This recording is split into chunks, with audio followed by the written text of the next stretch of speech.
জি bear Chittagong ডোরবেলের পক্ষ থেকে আজকে খুবই গুরুত্বপূর্ণ একটা বিষয় যে চৌকাঠে আস্তর কী জিনিস, কেন আস্তর করবেন সে বিষয়ে জানাবো।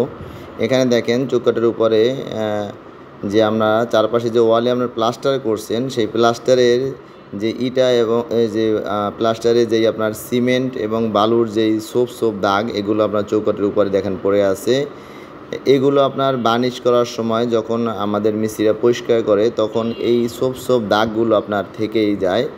এগুলো কোনোভাবেই আপনার পরিপূর্ণ রিমুভ করা যায় না। এখানে দেখেন এই যে প্লাস্টার করছে, প্লাস্টারের বালুর পুরো অংশটাই আপনার চৌকাঠের উপরে লেগে আছে। যে এখানে দেখেন সোপ দাগ এটা থাকবেই, যখন প্লাস্টার করবে বালু ওয়ালে দিবে মিস্ত্রি, সেটা সিটে চৌকাঠের উপরে যাবে, এটা খুব স্বাভাবিক একটা বিষয়। এই যে দেখেন এখানে সোপ দাগ পড়ে আছে। তো এই সমস্ত বিষয়গুলো ছোটো বিষয়, যদি আপনারা এগুলো আগে খেয়াল করেন আপনাদের যথেষ্ট সেইভাবে দেখা যায়। একটা চৌকাঠ বার্নিশ করার জন্য আপনার যেই সময় লাগে, যদি আপনার আগে একটু আস্তর করে নেন তাহলে সময়টা অনেক কম লাগে এবং কাঠটা পরিষ্কার বেশি থাকে। এখানে দেখেন এই যে চৌকাঠটার চারপাশে দেখেন কীভাবে বালু সিমেন্ট আপনার কাঠে লেগে আছে। এগুলো যখন আপনার বার্নিশের জন্য পরিষ্কার করবে মিস্ত্রিরও অনেক সময় লাগবে, 1 ঘন্টার কাজ 3 ঘন্টা শেষ করতে হবে, কিন্তু আপনার সম্পূর্ণ পরিপূর্ণ পরিষ্কার হবে না, সোপ দাগ এখানে আপনার কাঠের মধ্যে থেকে যাবে।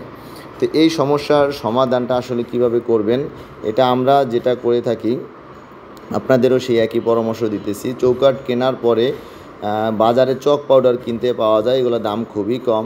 চক পাউডারের সাথে আপনার স্পিড জাতীয় পদার্থ আছে, এগুলো মিক্স করে আপনার একটু চৌকাঠের উপরে একদম সাদা আস্তর দিয়ে দেবেন, দেখতে চকের মতো সাদা লাগবে। এটা আপনার চৌকাঠের উপরে দিয়ে চৌকাঠটা ফিটিং করবেন, অথবা চৌকাঠটা ওয়ালে জাম দেওয়ার পরপরই আপনার আস্তর করার আগে, ওয়ালে আস্তর করার আগে আপনার এরকম সাদা আস্তর দিয়ে দেবেন চক পাউডার দিয়ে এবং স্পিড দিয়ে।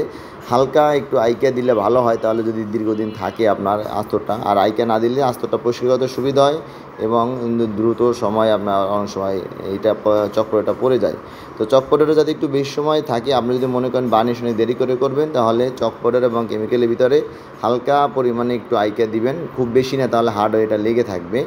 তো এটা দিলে যেটা হবে, আপনি যখন চৌকাঠটা বার্নিশ করবে মিস্ত্রি, সে সিজ কাগজ দিয়ে ঘষে গ্রাইন্ডিং মিলে তখন পরিষ্কার করবে, তো কাঠটা সম্পূর্ণ পরিষ্কার হয়ে যাবে। কারণ আমরা কাঠটা তখনই বার্নিশ করি যখন ওয়ালের প্লাস্টারটা শেষ হয়, আর এই প্লাস্টারের সময়ই আপনার বালু সিমেন্ট এগুলো চৌকাঠে লেগে আপনার দাগ পড়ে থাকে। এই যে আপনার চক পাউডার দিয়ে যে আস্তরটা আপনাদের দিতে বলতেছি, এই আস্তরটা দেওয়ার ফলে যেটা হবে, এই বালু সিমেন্টগুলো চৌকাঠের উপরে ঠিকই থাকবে কিন্তু চক পাউডারের উপরে থাকবে। যখন আপনার সিজ কাগজ দিয়ে ঘষা দেওয়া হবে এটা সুন্দরভাবে পড়ে যাবে, কাঠটা সুন্দর পরিষ্কার হয়ে যাবে, বার্নিশ করার পরে জিনিসটা দেখতে সুন্দর লাগবে। অন্যথায় দেখা যায় এই যে বালু এবং সিমেন্ট যেখানে লেগে থাকে এগুলো পরিষ্কার করার পরেও হালকা এখানে একটা সোপ দাগ দেখা যায়, যেটা বার্নিশ করার পরে দেখতে একটু আপনার অড লাগে।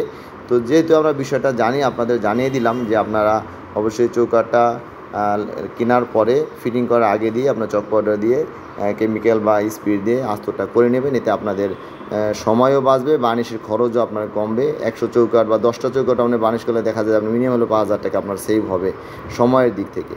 তো ভিউয়ার, যদি এরকম ছোটোখাটো কোনো বিষয় আপনার জানতে ইচ্ছা হয়, আমাদের ডিসক্রিপশনে হোয়াটসঅ্যাপ ইমো নাম্বার দেওয়া থাকবে, আপনারা প্রশ্ন করবেন, আমি সেগুলো যথাসম্ভব দ্রুত আপনাদের উত্তর জানিয়ে দিব। আর স্ক্রিনে আমার নাম্বার দেওয়া থাকবে, কিছু জানতে ইচ্ছা হলে আমাকে ফোন দিবেন, আমি ধরতে না পারলে পরবর্তীতে ব্যাক করার চেষ্টা করি।